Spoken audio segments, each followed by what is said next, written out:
Í þessu myndbandi ætla ég að fjalla nánar um það hvernig boðað er til fundar, hvernig viðtakandi svarar og hvernig rekja má fundarboðið.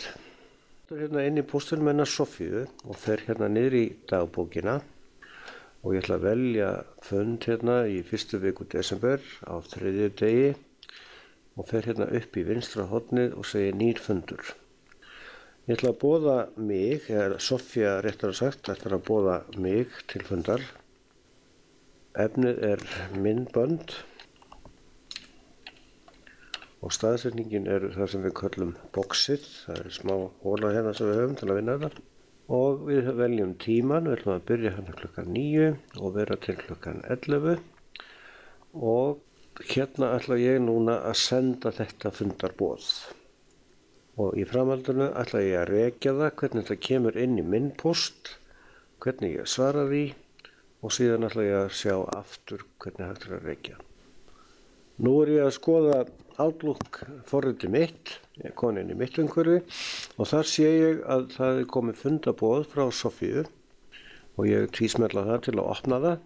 Sé að þetta er dagsett 4. desember klukkan 9 til 11 og ég á möguleika á að samþykkja með því að breyta svarinu, það er að koma með einhver texta á móti eða senda svar sem að kerfi býður upp á eða ekki senda svar. Og við skulum venja okkur á það hér strax að senda alltaf svar. Það er ekki gott að samþykkja þetta og senda ekki svar því að þá er ekki hægt að rekja sig í málinu.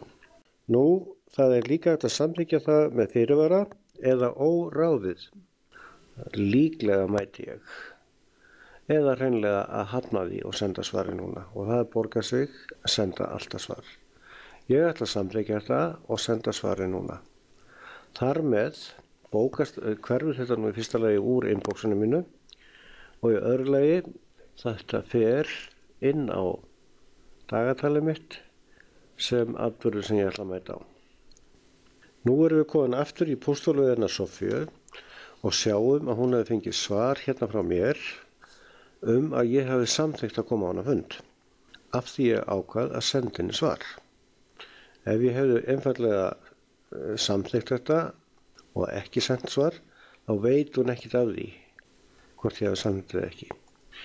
Nú, ef ég fer svo í dagbókina og inn á þessa dagsetningu sem að umræðir og tvísmelli á fundin, þá sé ég í fyrsta lagi hverju voru boðaðir. Ég er einn í þessu tilfelli, en það getur hafa verið fleiri. Ég get farið hér í rakningu að rekja fundarboðið, skoða stöðu rakningar. Og hérna koma þeir aðila fram sem hafa verið boðaðir til fundar og hérna sjáum við að ég hef samþykkt þetta og ef fleiri hafa verið að ræða og einhver hefur ákveðið að vera óráðinn og sendt svar, þá kæmi það hér fram eða hafnaði að mæta á fundin og sendt svar, þá kemur það hérna fram.